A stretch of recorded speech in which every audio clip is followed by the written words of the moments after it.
Всем привет! Меня зовут Вика. Давайте посмотрим новый расклад Таро для мужчин. Остались ли у нее еще к вам чувства? Как всегда, настраивайтесь на расклад.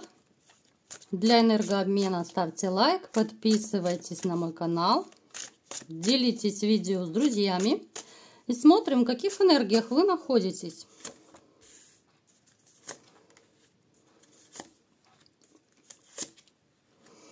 Вы человек, который в своей жизни пережил очень большую такую серьезную драму, которая, на какой-то период выбила вас из колеи. Абсолютнейший переворот на 180 градусов в вашей жизни. Абсолютнейшая смена вообще, знаете, и ощущений, мировоззрений. Это, настолько, понимаете, настолько вас сразило, да, вот такой был очень болезненный удар. У каждого это может проигрываться по-разному. У кого-то это потеря любимой женщины, разрыв, развод, да. У кого-то это потеря работы, у кого-то может быть два в одном. То есть это такая ситуация, из-за которой даже, возможно, кто-то из вас, в прямом смысле слова, попал на больничную койку, да, вот настолько это может быть депрессия, это может быть обострение каких-то я не знаю, там хронических болезней, да, вот именно такой вот своего рода шок, удар ниже пояса. Вы человек, который, знаете, вот вы как-то по жизни подвергаетесь очень многим манипуляциям от окружающих, но в то же время вы сами при желании очень такой умелый манипулятор. Если это вам надо, если это вам выгодно, то вы довольно сильно умеете, так, знаете, то ли управлять людьми, как-то вот держать все под контролем, руководить, да, не исключено даже, что у вас в подчинении, может быть, есть какие-то люди, это могут быть даже, я не знаю, это не обязательно, что вы начальник, это может быть там, скажем так, небольшой начальник, да, там начальник отдела какого-то, да, вот. То есть вы такой вот товарищ довольно умелый, довольно рассудительный, но в то же время вы довольно такой товарищ с характером. Я не могу сказать, что вы такой прям, из которого очень легко веревки вить. Да, вами манипулируют по жизни, но это в основном манипуляции такие, знаете, денежного характера. В основном вами, конечно, по жизни манипулируют женщины. Причем женщины, с которыми, скорее всего, у вас была либо же семья, либо же это были серьезные отношения. И это было касательно денег. Это знаете, вот ситуации, когда вам попадаются женщины, которые абсолютно ориентированы на деньги. И для того, чтобы получить как можно больше денег, как можно больше подарков, каких-то благ от вас получить, женщины прибегают к манипуляциям. Поэтому несмотря на то, что вы такой довольно непростой человек, да, со своим таким, жестковатым, я бы сказала, характером, но тем не менее, как-то, не везет вам с женщинами, не везет, как ни крути, да. Давайте-ка смотреть, что еще покажут нам карты, что у вас еще происходит. Вы очень интуитивный человек. Снова вы выпадаете в который раз в раскладе императора. Есть такая вероятность, что вы каким-то образом, может быть, по профессии, связаны с погонами, да, с армией, именно с военным делом. Либо же пребываете сейчас там, где именно эти все военные армейские дела, да, понятно, о чем я сейчас говорю. Вы человек, который, знаете, вы обладаете и способностями, у вас есть такие магические способности, но как-то вы особо их не развиваете. Вы можете знать, вы можете догадываться, да, что что-то в вас есть. Но тем не менее вы не хотите их как-то особо использовать и не хотите развивать. Даже, может быть, это вас немножечко пугает, да, если бы вы очень сильно их развили, как-то вас это немного может даже напрягать. В личной жизни, я не вижу у вас женщины рядом, которая могла бы называться любимой женщиной. Причем здесь, да, у нас даже на дне колоды показывают, что но есть некий страх. Вот есть некий страх либо же перед отношениями, либо перед женщинами. То есть вот этот страх, он может как раз мешать вам устроить личную жизнь. Это может быть страх тех же манипуляций. Это может быть страх того, что вас будут любить за деньги. Ну, то есть, опять же, да, поскольку общий расклад, мы помним, что у каждого свой страх. Но здесь однозначно он касается женщин. Давайте-ка смотреть, что же нам покажут карты. И какая женщина пришла дальше к нам? Что за дамочка?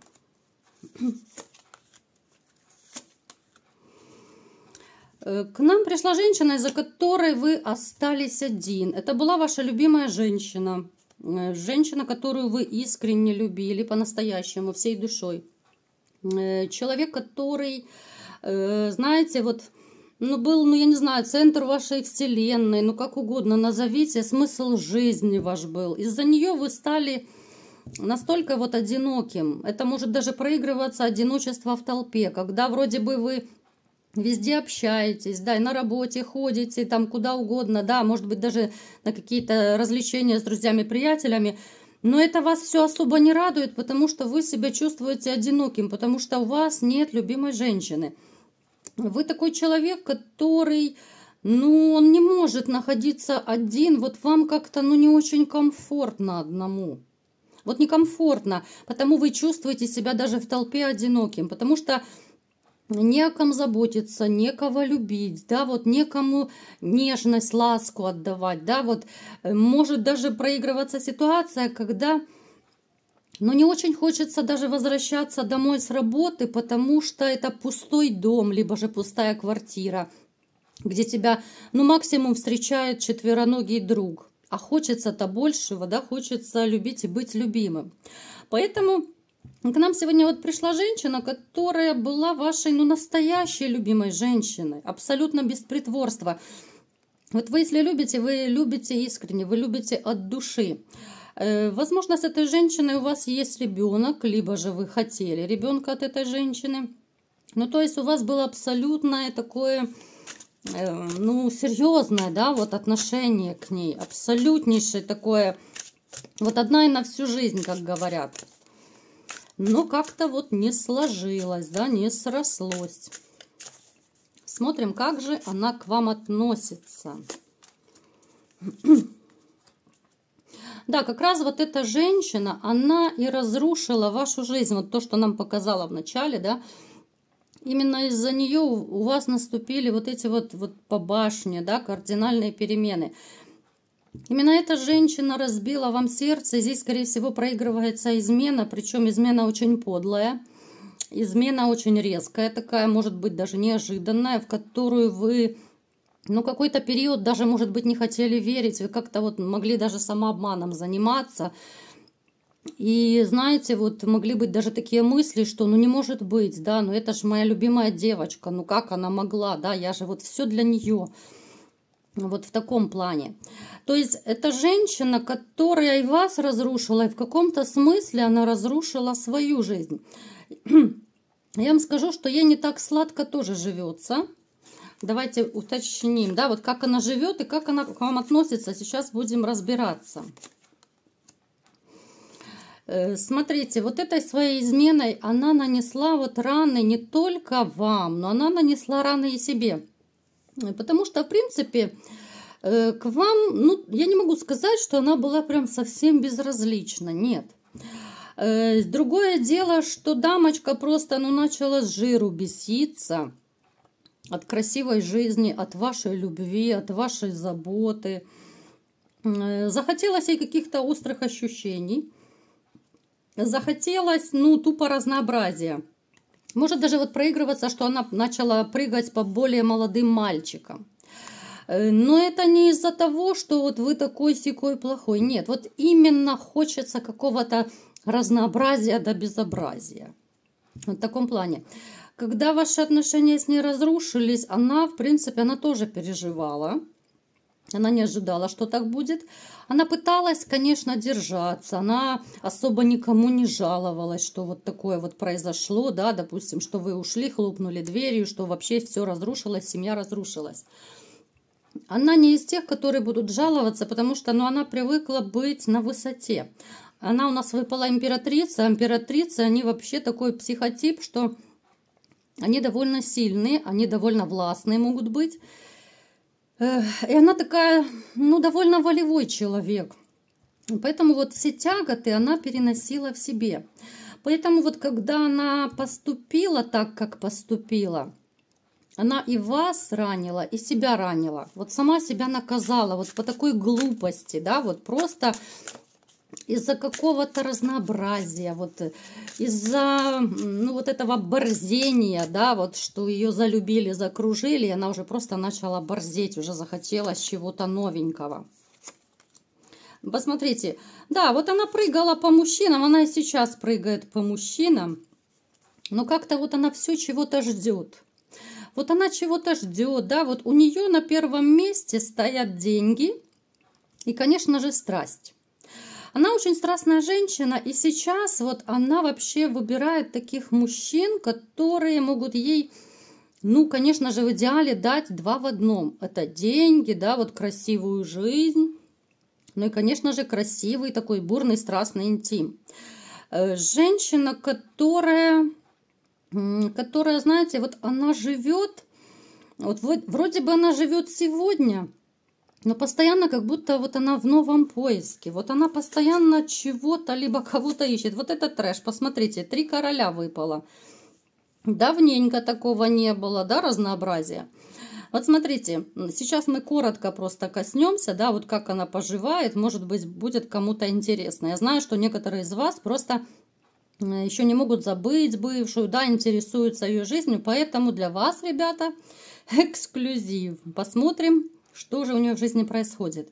Ну, то есть, смотрите, я не могу сказать прям, что она так пошла по рукам. Но, тем не менее, 1, 2, 3, ну, это трэш просто. Дама выбирает, дама перебирает. Она постоянно находится в поиске.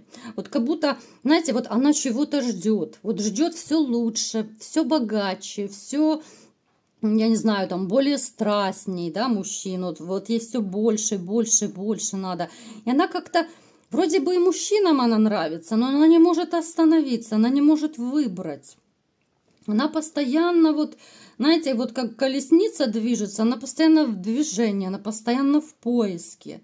Причем, даже, смотрите, у некоторых может проигрываться, что она и с 2 параллельно встречается, ну, такой, я не знаю, кастинг, что ли, проводит среди мужчин. Поэтому, конечно, я в шоке. Знаете, на самом деле ведь она совершенно другая. Вот с вами, да, с вами она оступилась. Вот я бы назвала так это. Вот она оступилась именно... Вот как я уже сказала, да, что вот жиру бесится, разнообразия хочется, слишком залюбленная, слишком заласканная и так далее. То сейчас она вот реально уже как-то так живет, знаете, ну я даже не знаю, вот какое слово подобрать. Не могу сказать, что она прям такая гулящая стала. Ну, как-то вот она мужчин перебирает, да, вот, ну, напишите в комментариях, подскажите, вот, ну, каким словом можно это назвать, да. Вроде бы и не назовешь ее какой-то там дамой древней профессии, но, тем не менее, ну, я не скажу, что она прям такая верная осталась, нет. Вернее, знаете как, ей некому хранить верность, потому что она никого не любит. Вот она встречается с мужчинами, но она их не любит, она их тупо использует. Ей хочется семьи, ей хочется любви. Но что самое печальное, что свою семью она разрушила просто на раз-два. Вот разрушила, не задумываясь о последствиях. Давайте теперь смотреть, как же она все-таки к вам относится вот на данный момент. Остались ли у нее чувства к вам? Вот это да. А чувства-то остались. Даже, смотрите, даже я бы сказала, что ее в каком-то смысле мучает совесть. Вот мучает совесть, что В том смысле, что она поступила неправильно, она это понимает. Она понимает, что она сама накосячила, она прекрасно понимает, что вряд ли вы ее простите. Она прекрасно понимает, что как раньше уже не будет, даже если бы случилось чудо, и вы бы начали с ней жить заново. Но опять же, знаете, вот у некоторых может проигрываться вот именно по Солнцу, что какая-то доля надежды вот все-таки у нее есть. Вот есть доля надежды, что можно все склеить. Но опять же, она делать ничего не будет. Она не будет первая мириться, она не будет делать какие-то шаги к примирению. Это, знаете, какая-то вот надежда, но на уровне мыслей. Дама, которая до сих пор еще имеет, ну так сказать, ну любовь, не любовь, остатки любви к вам, да, я не могу назвать это прям такой безумной любовью, но тем не менее она мечтает, да, вот она вспоминает вас, она вспоминает, как все было хорошо, она вспоминает, как вы ее любили, как вы ее баловали, вот в таком ключе. Вот этого ей не хватает, очень сильно не хватает. Поэтому она, конечно, ностальгирует, она тянется, она бы хотела, конечно, все вернуть, но прекрасно понимает, что назад дороги нет, что вряд ли что-то получится, да. Поэтому, что же, смотрите, она очень плотно обсуждает с подружками, обсуждает вот именно вашу ситуацию, которая произошла. Эти подружки прекрасно понимают, что произошло. Они, конечно, дают ей советы, но она особо никого не слушает, потому что она такой человек, который привык все делать, как вот она считает. Плюс рядом возле нее есть женщина, ну, скорее, я думаю, это мать. Это может быть мать, даже две женщины может проигрываться. Это кто-то из близких, которые ей дают, ну, так сказать, вредные советы, не очень хорошие советы, да, вот. Они именно дают советы по поводу того, что ну найди себе новенького богатого Буратино, да, вот который будет тебе давать денежки, ну хотя бы будет какая-то тебе отдушина, да, если не будет любви, ну хотя бы будет отдушина. Плюс советуют найти себе помоложе, потому что ну как-то помоложе, вроде бы и поперспективней, да, и даже в интиме он может быть сильнее, вот в таком плане они советуют, да, хотя... Я не могу сказать, что если мужчина моложе, то значит он в этом смысле он будет сильнее и выносливее. Это уже чисто физиология, это многие факторы задействованы. Бывает мужчина и в 50, и в 60 лет может по всей Камасутре чудить, да, вы это прекрасно понимаете. Ну, то есть дамы, которые вот именно вредные советы дают, это дамы, которые вроде бы и родственницы, но вот какая-то есть зависть, есть какая-то... Вот подоплека в их общении. Причем вот женщины, которые, я вам скажу, они тоже могли приложить руку к вашему разрыву. Вот они еще тогда, когда вы жили вместе, они как-то вот то ли ей, ну, нашептывали, так скажем, да, какие-то не очень приятные советы давали, да. И я даже не исключаю, что вот эти вот две дамочки, но я склоняюсь, что все-таки одна из них это мать, которая вас недолюбливала как зятя. Вот эта женщина, она, я думаю, тоже склоняла ее и к измене. Вот она склоняла, потому что от нее идет очень много негатива. Женщина, которая изначально вас недолюбливала, поэтому она была против вообще ваших отношений, против вашей семьи. Поэтому она постоянно говорила дочери, найди себе другого, найди себе поперспективней, найди себе помоложе. Вот в таком смысле, понимаете? Поэтому здесь рука приложена очень хорошо, советчицы есть. Но другое дело, что она далеко не всех будет слушать. И даже я склоняюсь к тому, что она не будет вообще слушать никого, а будет действовать, как считает нужным. Единственное, вот мать на нее, конечно, может иметь влияние. Вот мать, это да.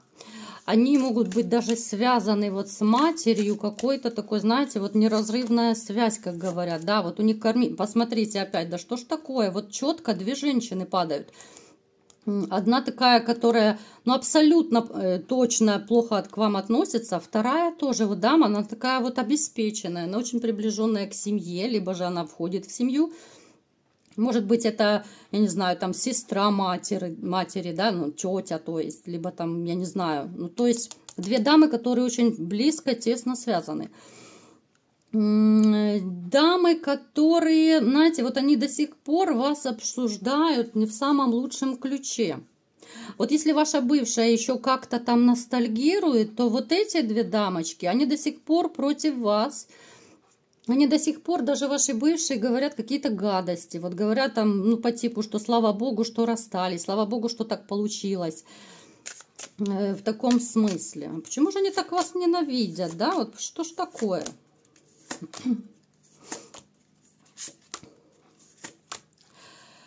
Здесь чисто женская зависть. Знаете, вот присущ такой момент, вот довольно часто, даже если это мать, даже это, если родственница какая-то там, близкая подруга, все равно есть момент зависти.